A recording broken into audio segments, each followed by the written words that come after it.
मिलता रहता है। प्राइवेट सेक्टर द्वारा आयोजित कार्यक्रमों में भी मैं प्रायः जाता ही रहता हूं, परंतु आज का यह जो मंच है यह अपने आप में बड़ा विशिष्ट मंच है। मैं ये देख रहा हूं कि यहां कई सारे लोग हैं जो अलग अलग फील्ड्स में महारत जिन्होंने हासिल की है, महारथी बैठे हैं यहां। इसलिए मुझे लगता है कि आज की हमारी बातचीत भी कई मायनों में विशेष होने वाली है। साथियों, इस क्वालिटी कॉन्क्लेव की महत्ता और आवश्यकता पर तो मैं आगे चर्चा करूंगा ही, परंतु पहले मैं आपको कुछ ऐसे बिंदुओं से, कुछ ऐसे पॉइंट से अवगत कराना चाहूंगा जो हमारी सरकार की प्रायोरिटीज से जुड़े हुए हैं। 2014 में माननीय प्रधानमंत्री जी के नेतृत्व में हमारी सरकार आने के बाद प्रधानमंत्री जी ने हमें एक अत्यंत महत्वपूर्ण सूत्र प्रदान किया। उन्होंने शुरुआत में ही डिफेंस प्रोडक्शन सेक्टर के एम्पावरमेंट पर विशेष बल दिया। उन्होंने जो सूत्र दिया उसके पीछे की फिलॉसफी थी डिफेंस सॉवरेंटी। डिफेंस सॉवरेंटी का मतलब कि जब तक कोई देश अपनी डिफेंस नीड्स में कैपेबल तथा सेल्फ रिलायंट नहीं होता तब तक उसकी आजादी पूरी तरह से नहीं मानी जा सकती। जब तक हम अपनी सुरक्षा के लिए इंपोर्ट पर डिपेंडेंट रहेंगे तब तक कहीं न कहीं हमारी आत्मशक्ति में अधूरापन रहेगा। ये अगर हम अपने हथियार और रक्षा उपकरण विदेशों से खरीदते हैं तो इसका मतलब है कि हम अपनी सुरक्षा को आउटसोर्स कर रहे हैं और उसे किसी और के भरोसे छोड़ रहे हैं। यह बात लॉन्ग रन में सही नहीं हो सकती। हमारी सरकार ने इस विषय पर गंभीरता से सोचा और आत्मनिर्भरता हासिल करने का निर्णायक कदम भी उठाया है।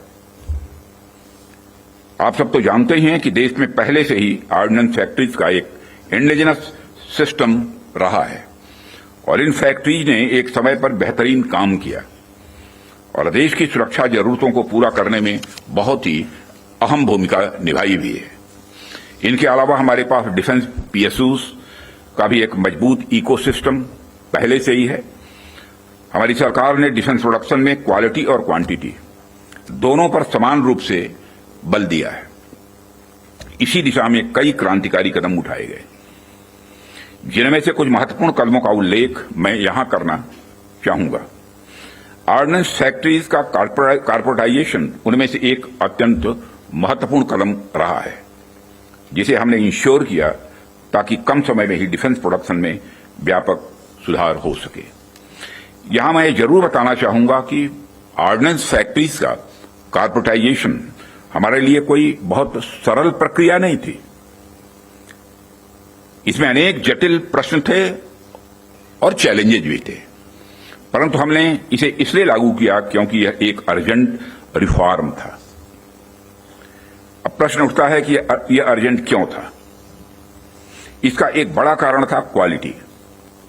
आप सभी स्पेशलिस्ट के समक्ष मैं यह कह सकता हूं कि सरकार ने क्वालिटी को अपना प्रायोरिटी रिफॉर्म एजेंडा बनाया है। हमने क्वालिटी इंप्रूवमेंट को ही टारगेट करते हुए ऑर्डिनेंस फैक्ट्रीज का कॉर्पोरेटाइजेशन किया। तब से लेकर आज तक डिफेंस पीएसयूज ने लगातार सुधार किया है और कॉर्पोरेटाइजेशन के पश्चात क्वालिटी प्रोडक्शन को लगातार आगे बढ़ाने का प्रयास भी किया गया है और आज ये डीपीएसयूज इंटरनेशनली कॉम्पिटिटिव हो रहे हैं। आज ये अपने रिसर्च एंड डेवलपमेंट पर भी अच्छा फोकस कर रहे हैं। आज ये ऑर्गेनाइजेशन पहले से कहीं ज्यादा वाइब्रेंट और एक्सपोर्ट ओरिएंटेड हो रहे हैं। वैसे तो अभी कुछ कार्य बाकी है, पर मैं इतना जरूर आश्वस्त हूं कि जिस प्रकार पब्लिक सेक्टर में रिफॉर्म के लिए हम प्रयासरत हैं वह हमें आने वाले समय में काफी अच्छे रिजल्ट्स देने वाला है। साथियों, पब्लिक सेक्टर के डेवलपमेंट के पीछे हमारा एक ही उद्देश्य भी रहा है कि एक healthy competitive private defence ecosystem का विकास किया जाए, जो अपनी क्वालिटी के माध्यम से देश की सुरक्षा को और अधिक मजबूत बनाए। जैसा कि हम सभी जानते हैं कि क्वालिटी को लेकर प्राइवेट सेक्टर की अपनी एक अच्छी खासी इमेज होती है। किसी भी क्षेत्र में प्राइवेट सेक्टर अपनी गुणवत्ता के लिए जाना जाता है। आज चाहे बड़े प्लेटफॉर्म्स हों या सिस्टम्स, एमएसएमईज हों या स्टार्टअप्स, हमने ऐसा प्राइवेट इंडस्ट्रियल बेस तैयार किया है जो देश के डिफेंस सेक्टर के विकास में सक्रिय भागीदार बन रहा है और उसे सशक्त कर रहा है। आज रिलीज होने वाले इंडस्ट्री 4 को भी मैं इसी संदर्भ में देख रहा हूं। यह निश्चित रूप से हमें स्मार्ट मैन्युफैक्चरिंग के एक ऐसे एरा में ले जाएगा जहां से हमारे लिए कई नए डायमेंशंस खुलेंगे। इसी तरह जो दूसरे मैनुअल्स आज रिलीज हुए हैं, जो एमओयू साइन हुए हैं, उनको भी मैं इसी कंटेक्स्ट में देखता हूं। ये सभी प्रयास केवल सरकार के प्रयास नहीं हैं, बल्कि आप सभी का मिला जुला प्रयास इसमें शामिल है, इसीलिए यह संभव हो पा रहा है। साथियों, जैसा कि आप सभी जानते हैं, आज की दुनिया में सिर्फ प्रोडक्ट नहीं बल्कि एक मजबूत ब्रांड वैल्यू भी जरूरी है। जब मार्केट में असिमेट्रिक इंफॉर्मेशन फैली होती है तब कंज्यूमर भ्रमित हो जाता है, कंफ्यूज हो जाता है। ऐसे में वही ब्रांड सफल होता है जो कंसिस्टेंट क्वालिटी और रिलायबिलिटी का भरोसा देता है। और यही कारण है कि हमें इंडियन डिफेंस इंडस्ट्री को एक स्ट्रांग और ट्रस्टेड ब्रांड बनाना ही होगा। इस संदर्भ में आज मैं आपसे एक महत्वपूर्ण अपील करने के लिए आप सबके बीच खड़ा हुआ हूं। यह अपील है एक मजबूत वर्ल्ड लीडिंग और state of the art brand India का निर्माण।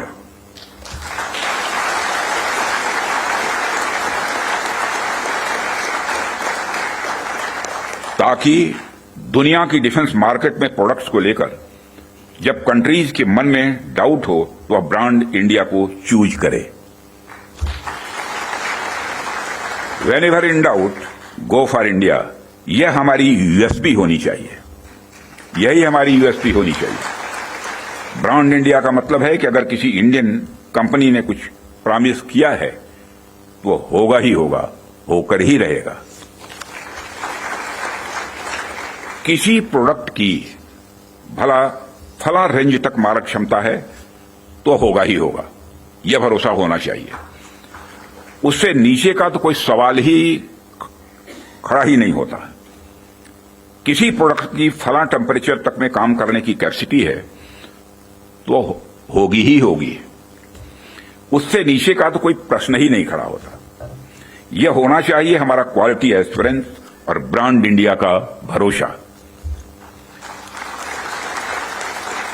और जब हम ऐसा कर पाने में सफल होंगे तभी इंटरनेशनल बायर्स हमें एक ट्रस्टेड सप्लायर के रूप में देखेंगे और कहेंगे, don't go for doubt, go for India.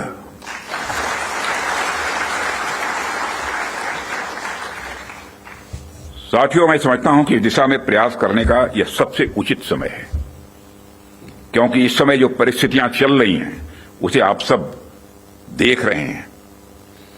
हमारे रीजन में ही आज जो स्थितियां उत्पन्न हो रही हैं उससे आप सभी अवगत ही नहीं हैं बल्कि अच्छी तरह परिचित हैं। हमने हमेशा एक रिस्पांसिबल नेशन होने का रोल बड़े संयम से निभाया है, सदैव निभाया है। हम लगातार इस बात के पक्ष कर रहे हैं कि समस्याओं का समाधान बातचीत के जरिए से हो, परंतु इसका अर्थ यह नहीं है कि हमारी सहनशीलता का कोई नाजायज फायदा उठाए। यदि कहीं कोई हमारे इस संयम का फायदा उठाने की कोशिश करता है तो उसे कल की तरह ही क्वालिटी कार्रवाई का सामना करने के लिए भी पूरी तरह से तैयार रहना होगा।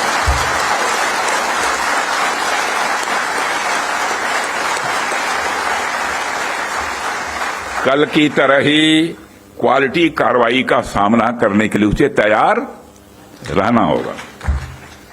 भारत की संप्रभुता की सुरक्षा में कोई भी हद हमारे लिए बाधा नहीं बनेगी, इसका मैं देशवासियों को भरोसा देता हूं। मित्रों, ऐसे रेस्पॉन्सिबल रेस्पॉन्सेस के लिए हम आगे भी पूरी तरह से तैयार हैं।